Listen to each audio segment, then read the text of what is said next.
하루 1시간 1분 인치의 시간도 소중하고 귀한 것이 우리의 인생입니다. 하나님이 우리를 그렇게 만들어 주신 겁니다. 그러나 모든 사람이 이러한 기쁨과 만족을 가지고 살아가지는 않습니다. 주어지는 것이 많이 있고 가지고 있는 달란트가 많아도 참 만족을 모르는 사람들이 있게 된다는 거죠.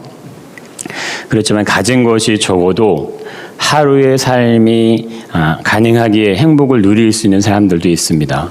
지금 우크라이나 같은 경우도 그렇겠죠. 다 파괴됐어요. 모든 것이 다 망가졌어요. 근데 오늘 하루를 살 수 있기 때문에 그 안에 행복을 느낍니다. 그래서 무엇을 얼마만큼 가지고 있는가 보다 지금 내 삶을 얼마나 소중하게 누리고 있는가에 따라서 삶의 만족도는 달라집니다. 여기서 달라지게 되는 겁니다. 누군가를 돌아보는 건 내 삶에 대한 만족감이 있을 때 그때 일어나는 거예요. 그래서 이거는 쉬운 능력이 아닙니다. 누군가를 조건 없이 섬기는 거, 이건 내가 가지고 있는 것에 대한 감사가 있는 분들이 하는 거예요. 그냥 섬기세요 이렇게 얘기한다고 되는 게 아니고 정말 나에게 주어진 삶에 대한 감사가 있으면 저절로 섬김이 나옵니다. 그냥 섬겨주고 싶어요. 내 돈 들여서 내 시간 들여서 그렇게. 내가 가지고 있는 것에 대한 기쁨이 있을 때 나눠주는 거예요. 내가 너무 기쁘니까. 너무 좋으니까 자꾸 주는 거예요. 주면 기쁨이 2배로 오고 3배로 오고 4배로 와요. 아무리 어려워도 함께 웃는 일이 되는 것도 이게 나 홀로 외로운 인생의 걸음을 걷고 있지 않다는 이유에서 생겨나는 겁니다. 나 혼자 외롭게 인생의 걸음을 걷고 있다고 생각하는 사람은 웃을 수 없어요. 웃음이 나올 수가 없어요. 괴롭기 때문에. 우리의 삶에는 그래서 가림막을 필요로 하게 됩니다. 내 삶이 보호되고 지켜지는 자리가 있어야 한다는 거예요. 그래야 사람은 안정감을 가질 수 있게 됩니다. 비가 오면 비를 피할 수 있는 곳이 있어야 되고 햇빛이 강렬하게 비치면 그늘진 자리가 있어야지 쉼을 얻는 거예요. 그게 있어줘야 돼요. 삶은 누구나 다. 또 다른 한 가지는 삶에 버팀목이 필요하게 됩니다. 내 삶을 지탱해주는 삶의 이유와 목적이 있어줘야 된다는 거예요. 하루 종일 열심히 땀을 흘립니다. 열심히 생활하고 수고하고 노력할 수 있도록 나를 지지해주는 누군가가 필요하고 나를 축복해주는 누군가 있어줘야 된다는, 그래야 내 삶이요 그걸 할 수 있는 거예요. 사람은 격려와 칭찬과 인정에 대한 기본적 욕구를 가지고 있습니다. 그것이 제대로 채워지기 시작할 때 그때 삶에서 일어나는 에너지가 올바른 방향으로 가는 겁니다. 누구나 다 가요. 다 갑니다. 근데 올바른 방향으로 가는 거하고 그냥 가는 건 전혀 다른 겁니다. 우리 여기서 목적지를 향해 가는데 그냥 가면 되지 않잖아요. 목적지가 어딘지 알고 가야지 올바른 방향을 갈 수 있다는 거예요. 돌아가는 거는 상관없어요. 그러나 목적지를 보고 가야 되는데 인생 그냥 가는 거예요. 그냥. 내가 어딜 향해 가는지 모르고. 누구나 먹고 마시고 입는 일을 하지만요, 모두가 올바른 방향을 향해 선한 영향력을 가지는 거 아닙니다. 그게 그렇게 되지 않는다는 거예요. 행복은 어디서 오겠는가? 지금 이 순간 내 삶에 대한 만족이 있어야 그래 행복이 얻어지는 겁니다. 이게 내가 원하는 걸 가지고 있어서 행복한 게 아니에요. 그거 사라지면 행복이 사라지는 거예요. 아무것도 내 소중에 있는 것이 없는 것 같아도 근데 우리 삶을 돌아보면 그렇지 않다는 겁니다. 건강이 우선 있죠. 걸을 수도 있고 먹을 수도 있고 누군가 이야기를 들을 수도 있습니다. 이게 얼마나 큰 축복입니까? 사람들은 다 말하고 싶어요. 누군가가 내 얘기를 들어줬으면 좋겠어요. 근데 내가 귀가 있어요. 들을 수 있는 귀가 있어요. 그 사람 얘기를 들어주면 그 사람의 엄청난 행복을 선물해 주는 거예요. 돈이 들어갑니까? 뭐가 들어갑니까? 그게 된다는 거 참 신기하죠? 그것만으로도 충분한 복을 가지고 있다고 볼 수 있다는 겁니다. 여기에 대해서 더해서 나를 사랑하고 지켜줄 수 있는 가림막, 버팀목이 되어줄 가족이 있고 부모가 있고 자녀가 있다면 이거 뭘로 비교하실 거예요. 이 가치를. 얼마나 위대한 축복이요 내 삶에 이것이 자리하냐 이거예요. 가정은 가장 중요한 삶의 가림막이 되어주죠. 내 인생의 어려운 순간마다 올바른 방향으로 갈 수 있도록 인도해준 버팀목이 되어주는 게 가정이죠. 그렇게 해라. 내 부모의 연약함을 자녀들에게 아들, 딸들 그걸 네 부모의 너희들에게 짊어지라고 하는 거고, 우리 자녀들이 그렇게 건강하게 올바른 방향으로 잘 갈 수 있도록 부모는 그들을 양육하라고 하는 거예요. 부부 간에도 서로가 서로 존경하고 존대하는 이유도 그겁니다. 만약 그것에 대한 확신과 만족이 충분하지 않다. 물론 부모가 그것을 채워주지 않게 되면 그럴 수 있잖아요. 그런데 중요한 게 이제 나의 진정한 부모가 되시는 또 한 분의 아버지가 계세요. 그거를 아시면 되는 거예요. 나를 위한 위대한 사건을 그 아버지가 준비해 주셨고 나를 향해서 잃어버렸다 이렇게 표현해요. 잃어버린 내 자녀, 내 자식이라 표현해요. 잃어버린 내 자녀를 찾아오신 분이 계시다는 거예요. 내 아들, 딸을 찾아내기 위해서 그분이 대가를 지불하세요. 상상할 수 없는 대가를. 그리고 값주고 날 사요. 이렇게.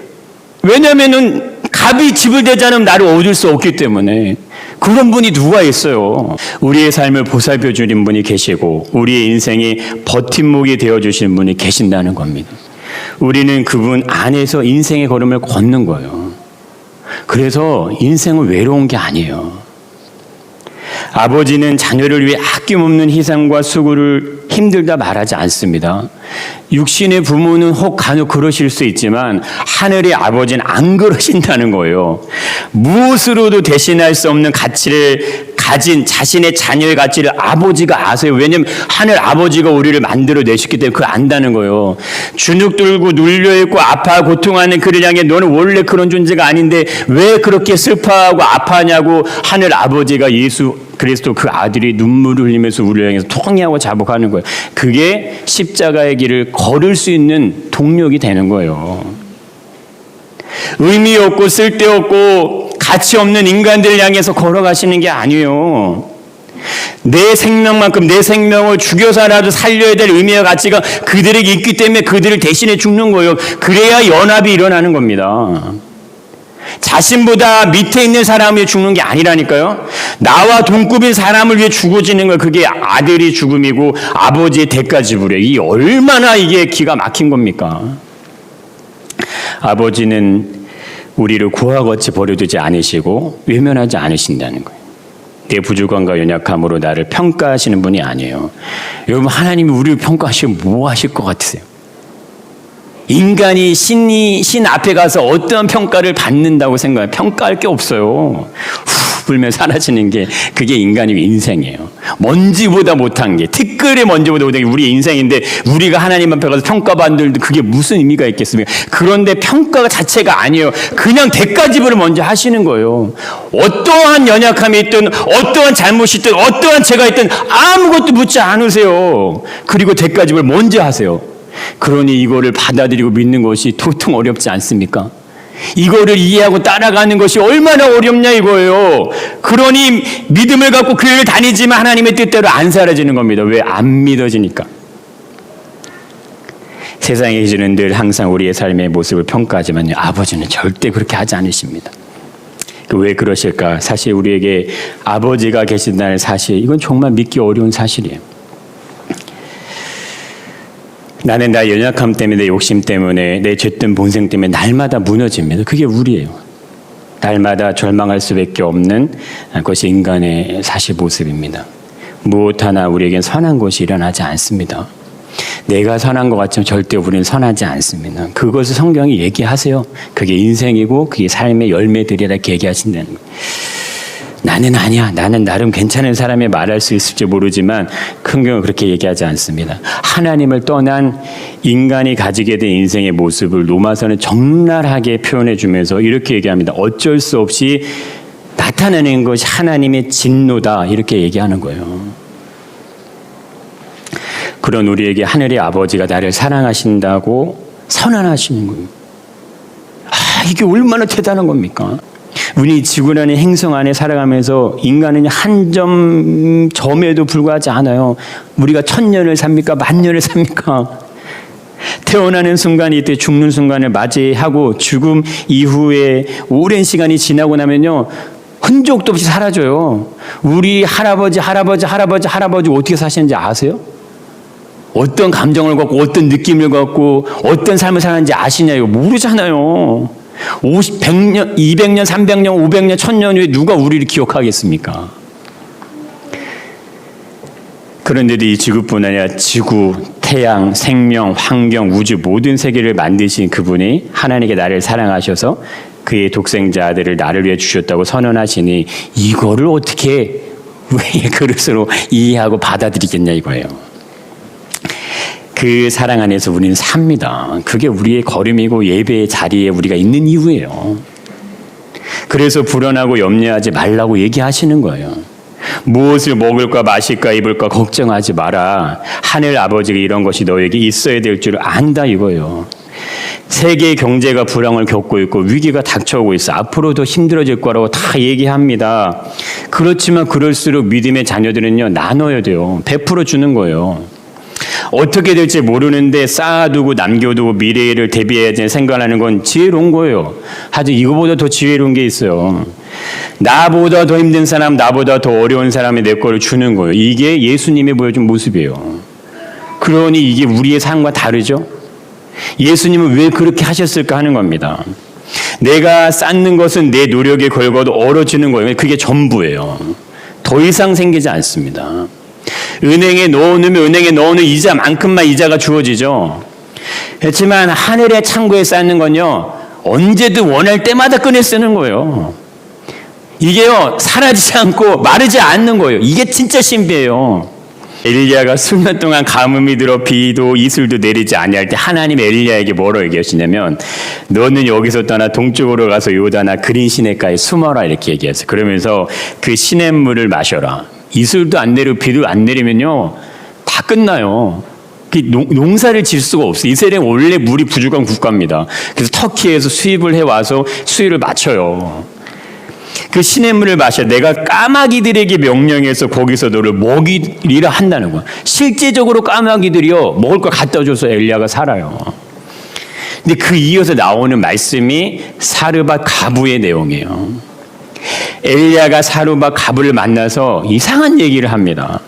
청하건대 그릇에 물을 조금 가져다가 내게 마시게 하라 이거예요. 지금 물이 얼마나 귀한데 지금 물을 갖고 오라고 하십니까? 그런 후에 또 뭐라고 계시면 내 손에 떡 한 조각을 내게로 가져와라. 이때 이 여인이요, 기가 막힌 대답을 합니다. 말씀을 보시면 12절이 이렇게 나옵니다. 여인이 이렇게 얘기하는 거예요. 당신의 하나님 여호와의 살아계심을 두고 내가 맹세한다 이겁니다. 지금 당신 제정신입니까? 이 얘기하는 겁니다. 나는 떡이 없고 다만 통에 가루 한 움큼과 병에 기름 조금뿐이라. 내가 나뭇가지 돌을 주워다가 나와 내 아들을 위하여 음식을 만들어 먹고 그 후에 죽으리라. 나 죽으려고 작정한 사람이고 나에게 남아있는 거 아무것도 없어요. 근데 나에게 뭐를 요구하십니까? 이렇게 얘기하는 거죠. 근데 여기에 엘리야가 얘기하는 것이 뜻밖의, 그 가부에게 뜻밖의 말을 하게 되는데 13절을 보면 이렇게 나옵니다. 같이 한번 읽어보겠습니다. 엘리야가 그에게 이르되 두려워하지 말고 가서 내 말대로 하려니와 먼저 그것으로 나를 위하여 작은 떡 한 개를 만들어 내게로 가져오고 그 후에 너와 내 아들을 위하여 만들라. 이거는 하늘의 계산법입니다.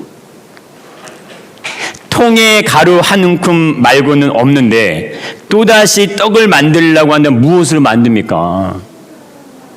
경제적인 논리로는요, 안 맞아요. 한 번 사용하면 없어지는 건데 그걸 당신을 주면 나는 뭐 먹고 사냐 이거예요. 나는 지금 나 먹고 죽어도 부족한 판인데. 가만 보세요. 엘리야가 욕심을 부려서 자신의 배고픔을 먼저 채우고 싶어서 자신에게 떡을 가져오라고 했을까 하는 거예요. 사람에게 가장 소중한 가치는 자기 자신입니다. 자기 자신. 이 세상에서 자기 자신보다 더 소중한 건 없는 거예요. 그런데 이러한 의미들이요, 점점점 쉽게 무너져 내리는 시대를 우리가 지나가는 거예요. 사람 낳고 돈 낳지 돈 낳고 사람 낳냐 이 말처럼 오늘날 우리들의 삶이 자본주의 시장경제 속에서 살아가면서 사람의 가치가 물질과 돈의 가치보다 내려가게 됩니다.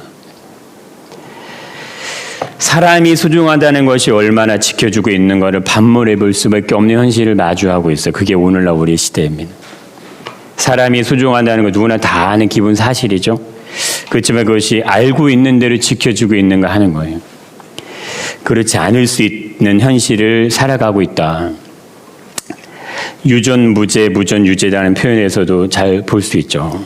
돈이 있는 사람은 죄가 없고 돈이 없는 사람은 죄가 있게 된다. 이게 우리 사회가 안고 있는 오랜 숙제입니다. 이 시대가 풀 수 없는 숙제예요. 똑같이 죄를 짓고도 힘과 권력과 능력에 따라 결과가 달라지죠. 그럼 평등과 어떤 이 자유 이런 것들이 의미가 상실됩니다. 그래서 사람들이 어떻게 행동을 할까요? 부정직하게 행동합니다. 부정직하게. 정직하다고 해서 손해보는 것이 아닌 것 같은데? 정직하면 더 많이 손해보는데? 어떡합니까? 부정직하게 가야지. 그것이 실수겠지. 이렇게 바뀐다는 거예요. 너만 잘났냐? 그런다고 누가 알아준대? 이런 속삭임이 막 들리죠. 어느 정도 속이는 것이 그게 지혜야. 인생 원래 그렇게 사는 거야. 이러한 모습이 일반화됐어요. 겉으로는 드러날 수 없어 드러나지 않아요. 그렇지만 이미 보이지 않는 곳에 정형화되어 있어요. 그게 그냥 통하고 있다는 거예요. 힘들여서 수고하는 것은 예전 세대의 일처럼 되어버려요. 부모 세대는 어떻습니까? 진짜 하루 종일 수고하고 노력하고 땀 흘려서 자녀를 키웠어요. 그래서 부모 세대가 귀한 거예요. 지금은 돈이 돈을 벌죠. 그거 좋은 거 아닙니다. 돈이 돈을 벌게 하는 거는 시장 경제 원리 너무나 핵심적인 포인트지만 그게 좋은 게 아니야. 돈이 없는 사람 돈을 못 벌어요. 땀 흘려 일해서 돈을 벌게 되면 누구나 땀을 흘리면 돈의 가치가 올라오지만 돈이 돈을 벌게 하면 그게 생겨나지 않는 거예요. 그러면 한쪽으로 부가 편중하죠. 그럼 어떻게 됩니까? 차이가 생기죠. 어느 정도까지만 적당히 하면 되는 거지 보여줄 때와 보이지 않을 때 모습이 사뭇 다르게 나타난다는 거예요. 좋은 것이 좋은 것이라는 인식이 자리합니다. 속이는 것은요 예사롭지 않은 일이에요. 그게 그냥 정답처럼 보여지는 거예요. 좋은 사람, 성실한 사람, 괜찮은 사람 찾는데 마땅히 그렇게 일해줄 사람 어디 없어요. 점점 줄어들어요. 이 문제는 일반적으로 우리의 삶의 현장에서 나타나는 모습들이 할 수 있습니다. 이거 청문회 보시면 알잖아요. 그분들은 나름은 좋은 걸 가졌고요. 좋은 걸 누리고 엘리트 배운 것도 있고 부양과 넉넉함을 가졌어요. 그런데 막상 뚜껑을 열어보니까 뭐합니까? 불법, 편법, 권력에 편승한 살해사욕 이게 묻어 있는 거예요. 아니 그렇게 하지 않아도 될 사람들이 왜 그렇게까지 하냐고요. 어떻게 해서 이런 문제들이 지속적으로 생겨나게 되었을까? 자기 자신을 사랑하는 가치의 기준들이 오염이 됐기 때문에 그런 거예요. 다르게 표현하면 함께하는 연합의 의미가 상실된 데서 나타나는 결과라 이겁니다. 세상에서 자기 자신보다 더 소중한 가치는 없습니다. 그런데 여기에 중요한 기준이 하나 더 있어요. 내가 소중한 만큼 나 외에 다른 사람의 가치도 나와 동일한 가치인 거예요. 근데 이거를 무시하는 거예요. 나만 소중해 나만 이렇게 만듭니다. 세상의 문화는 나를 소중하게 여기라고 말해요. 근데 반대로 이상하게 다른 사람도 소중하다고 말하지 않습니다. 내가 소중한 만큼 다른 누군가를 소중한 존재를 사실 인지하지 않도록 하는 것이 세상이 흘러가고 있는 문화 안에 담겨있는 핵심이에요. 이유는 뭐예요? 경쟁을 붙여야 사람들이 욕구를 움직일 수 있기 때문에 세상 그렇게 흘러갑니다. 서로가 다 소중한 존재가 되어버리면 사람과 사람들 간의 경쟁이 일어날 수가 없는 거예요. 왜? 다 소중하니까. 다 중요하니까. 모두가 소중해지면 서로를 존중하고 존경한 문화는요. 세상의 문화 맞지 않는 거예요. 그래서 다른 겁니다. 그래서 성경의 가치관과 세상의 가치관이 충돌을 일으키는 거고 세상의 교회를 어떻게든 없애려고 무너뜨리려고 하는 이유가 거기에 있는 거예요. 전속력으로 질주해야 되는데 자꾸 기독교가 교회가 성경이 그걸 막아서니까 세상의 입장에서 얼마나 불편하겠습니까? 자꾸 죽이는 거예요. 자꾸 무너뜨리고 그게 나타나는 거예요. 지금 사람들이 살아가는 삶 안에 수많은 이야기거리들이 존재합니다. 근데 이상한 것은요. 내 얘기 안 해요. 내 얘기 별로 안 합니다. 다 다른 것들이 중심이 있어요. 요즘 핫한 드라마가 뭔지, 내 아이가 어떤지, 어디가 맛집인지, 쇼핑은 어디서 하면 다 그런 얘기만 해요. 요즘 커피숍 어디가 괜찮은지, 누가 뭘 했는지, 누구네 집에 뭐가 있는지 다 이런 얘기만 한다는 거예요. 내 얘기 안 해요. 내 속마음에 있는 진실한 얘기 안 해요. 그거 못 꺼내요. 대부분은 다른 것에 대한 평가, 두려움, 비교, 판단, 비판 가만 보세요. 그거 다 묻어 있어요. 그거 얘기하고 있어요. 왜 우리 사회는 사건, 사고가 끊이지 않냐 이거예요. 왜 전쟁은 멈춰서지 않냐요? 지금 너무나 힘든데. 세계 경제가 위기에 있는데도 러시아는 전쟁을 끝낼 생각이 없고 끝까지 가죠. 왜 이렇게 하냐 이겁니다. 세계 강대국들은 어떻게 하면 핵을 보유하기 위해서 막 눈이 막 혈안이 돼 있어. 군사력을 강화하기 위해서 큰일 났다 이제 막 하죠, 나라들마다. 자원과 물자와 식량의 문제로 빈곤 국가는 이미 부도 사태 들어갔어요. 수많은 사람들이 먹을 거 없어서 막 아우성하는 삶의 문제들 이거 풀어내지 못하잖아요. 여기에 대해서 자연환경은 심각한 위기 상황에 들어가죠. 이미 경고등 들어왔죠. 올여름 계속 덥다가 앞으로 갈수록 계속 더워진다고 하죠. 이미 50도를 넘는 나라들이 나타났대요. 더우면 에어컨 키우면 되지. 이제 에어컨을 켜서 더위를 식힐 수 있는 그런 어떤 환경이 조금만 더 가면 위험해질 수도 있어요. 사람의 가치는 무엇과도 대신할 수 없지만 나만의 가치를 소중하게 여기 시작할 때 인간의 삶은요, 외로움이 찾아옵니다. 외로움이. 그래서 찾아 들어오는 거예요.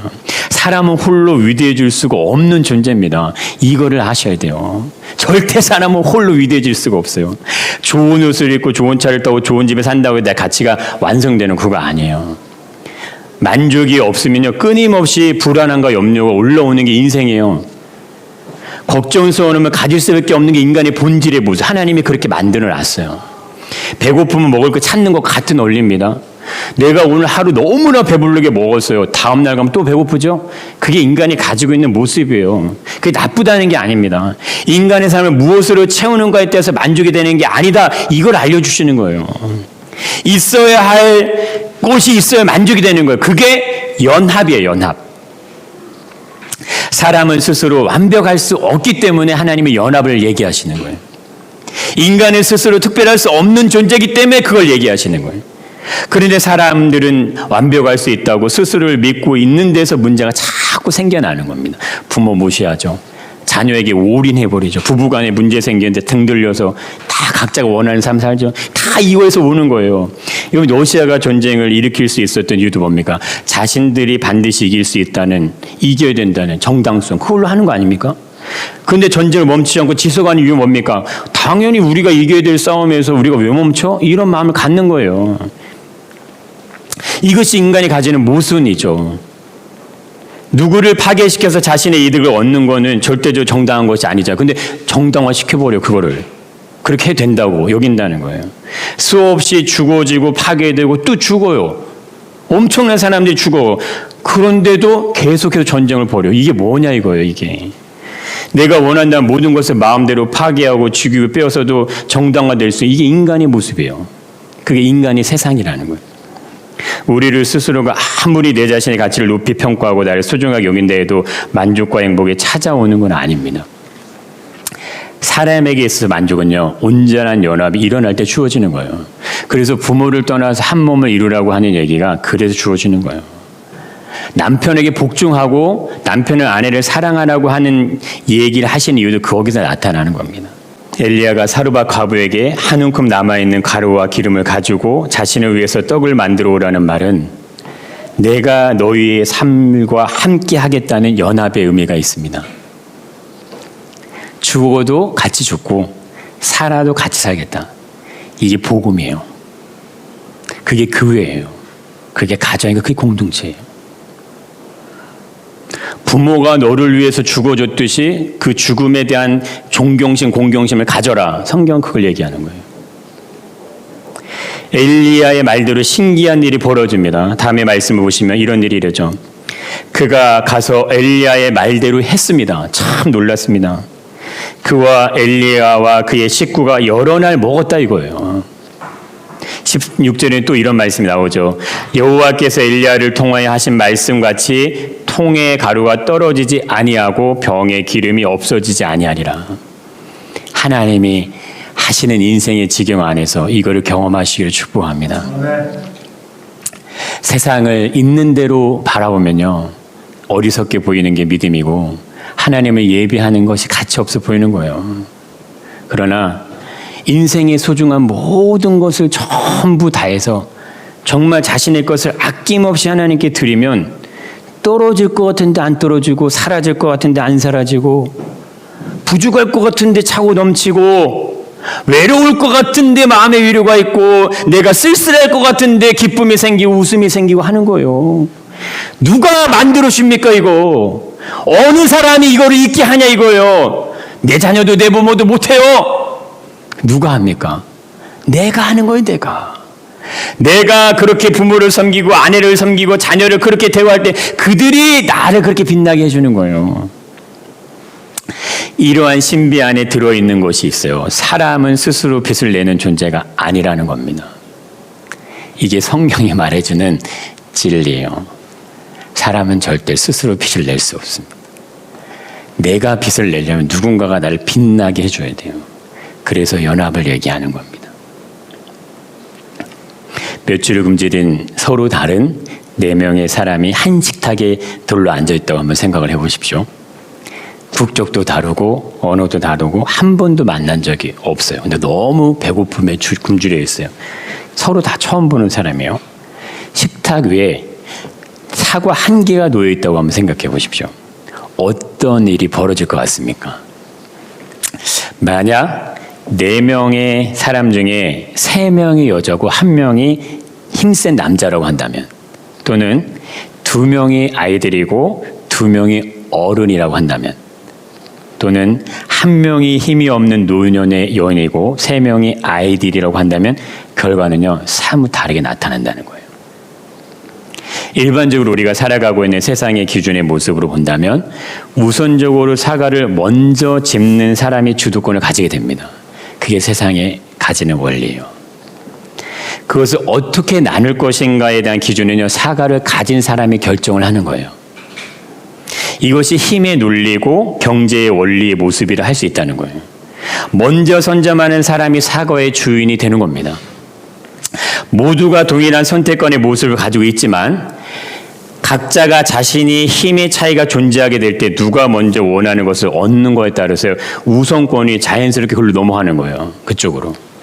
힘이 없는 사람은 불만이 있고 만약에 내가 뭔가 있을 때 하면 힘 있는 사람을 상대로 자신의 권리를 주장할 수도 있죠. 하지만 힘으로 그것을 꺾어내지 않으면 그냥 수긍하는 거예요. 어쩔 수 없구나. 아니면 그걸 빼어내기 위해서 싸우는 겁니다. 싸워서 이기는 쪽이 다 가져도 문제가 되지 않을 수 있는 것, 이것이 사람들이 가지게 되는 욕심이고 욕망이라는 거예요. 그거를 로마서가 증거하는 거예요.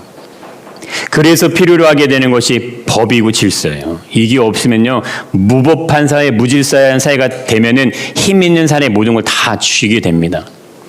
개개인의 인격과 자유와 권리를 보장할 수 있도록 해서 법치, 국가, 어떤 이런 기념 정의들이 지정이 되는 거예요. 질서를 잘 지키는 게 중요합니다. 굉장히 중요한 의미를 가지는 거예요. 도덕과 윤리와 국가가 필요한 이유도 이런 일들 때문에 그런 거예요. 조정하고 분배하고 효율적으로 모든 거 돌아갈 수 있다 할 수 있는 기본 장치, 이게 그거를 만들어 줍니다. 이게 무너지면요, 그래서 끝나는 거예요. 근데 문제는요, 법이 있다고 해도 인간이 만들어낸 법의 기준이 서로의 이득의 관계가 발생하게 될 때는 어느 쪽으로 흘러가냐 이거예요. 그게 힘센 쪽으로 넘어갈 수 있다는 거예요. 그곳에는 서로 간의 경쟁과 치열한 눈치싸움, 서로를 보이지 않는 전쟁이 펼쳐집니다. 겉으로 웃고 있어요. 근데 속으로는요, 자신의 배를 채우기 위한 이기적인 욕심이 자리를 먼저 하는 겁니다. 이것을 어떻게 나눠서 먹는 것이 서로에게 좋을까를 생각할 수 있다면 모두에게 공평한 만족을 선물해 줄 수 있죠. 다 배고프면은 조금씩 나눠 가지면 될 거 아닙니까? 적은 조각을 먹으면서도 평등과 평화와 자유를 누릴 수 있어요. 그렇게 되면. 근데 그렇게 안 한다는 거예요. 물질이 지배하는 세상의 이러한 권리와 자유를 빼앗아 버리는 것이 세상이에요. 그래서 더 가지려고 하고요, 더 창고에 모아드리려고 하는 이유가 거기서 나타나는 겁니다. 그렇다면 성경의 기준은 뭘까요? 성경이 말씀하신 기준, 성경에서 얘기하는 똑같은 상황이 적용하면 어떻게 되냐? 동일한 상황에서 성경적인 가치의 모습은요, 세상의 기준과는 전혀 다르게 나타난다 이겁니다. 힘의 논리로 작용되는 것은 동일할 수 있어요. 힘이 나쁘다는 게 아닙니다. 그러나 그 힘이 어디로 향하는가, 이건 완전히 다른 거예요. 4명의 사람은 서로 다른 조건을 가졌어요. 그래서 판단력도 달라요. 그래서 필요로 하게 되는 것이 리더예요, 리더. 올바른 결정을 내려줄 사람이 필요하다는 겁니다. 그 사람은 사과를 4조각으로 나눠서 4명에게 동일하게 분배하느냐? 그렇지는 않아요. 성경의 기준은 그렇게 하지 않습니다. 가장 필요로 하는 사람에게 더 많은 걸 먼저 줘요. 그리고 순차적으로 남은 부분을 줍니다. 근데 문제는 뭐예요? 정작 나눠준 사람은 한 조각의 사과도 맛보지 못하는 거예요. 그게 성경의 원리예요. 이것이 기독교적인 삶의 가치관이에요. 모두가 배고픔에 굶주려 있고 어려운 상황에 놓여 있는 것은 맞지만 가장 필요로 하는 사람이 먼저 우선권을 줌으로 서로가 협력해서 위기를 이겨내갈 수 하는 게 이게 성경적 가치관이에요. 그게 성경이 얘기하는 거, 그게 예수 그리스도가 얘기하고 가르침이에요. 이 모습을 보여준 리더, 그가 예수 그리스도예요. 사회에는 똑똑하고 명석하고 지혜로운 사람들이 많이 있습니다. 뛰어난 실력과 능력을 겸비한 사람 수도 없이 많아요. 수많은 사람들이 엄청난 영향력을 가져다 준 훌륭한 사람들 많죠. 그러나 아무리 뛰어난 사람도 예수님과 같은 리더십을 갖지는 않았어요. 예수님은 매우 특이한 방식으로 자신이 가진 특별함을 보여주셨습니다. 이게 엄청나게 놀라운 모습으로 나타났기 때문에 우리가 이해하고 받아들이기가 쉽지 않을 수 있습니다. 말씀을 보시면 이렇게 나옵니다. 우리가 아직 연약할 때에 기약대로 그리스도께서 경건하지 않은 자를 위하여 죽으셨도다. 나하고 아무런 상관이 없는데 어떻게 하셨습니까? 그가 먼저 죽으셨다는 거예요. 그 다음 말씀도 보시면 우리가 원수 되었을 때 그의 아들의 죽으심으로 말미암아 하나님 아버지와 화목되게 했다 이거예요. 그 다음 말씀도 보시겠습니다. 이제 우리도 화목하게 하신 우리 주 예수 그리스도 말미암아 하나님 안에서 뭐합니까? 즐거워하느니라. 진정한 자유를 누리실 수 있는 기쁨이 있기를 축복합니다. 여러분, 우리 인생의 모든 삶은요 지나가고 흘러갑니다. 막아설 수 없어요. 모든 시간의 가치들은요 점점점 빠르게 가고 점점점 수준 높게 흘러갑니다. 근데 반대로 만족이 안 오는 거예요. 기쁨과 감사가 점점점 내려가는 거예요. 오늘 내가 물에다가 밥을 말아서 김치 조각을 먹으면서도 기뻤는데 어느 순간이니까 고기가 없으면 밥맛이 없고 또 어느 순간이 되니까 또 소고기가 없으면 밥맛이 없고 어느 순간이니까 또 진수성찬이 차려지지 않은 밥맛이 없는 수준으로 계속 올라가요. 삶의 모습들은. 뭐는 뺏어갑니까? 삶의 가치. 소중한 가치는 점점점 뺏어가는 거예요. 그러면서 자꾸 육신의 어떤 모습의 삶의 정욕을 채워가는 쪽으로 흘러갑니다. 그게 세상의 흐름이고 세상의 방법입니다. 그러나 예수는 자기 자신을 죽이시는 거예요. 그리고 내 살과 피를 받아 마셔라 주는 거예요. 연합이죠. 이 은혜가 있기를 축복합니다. 아멘.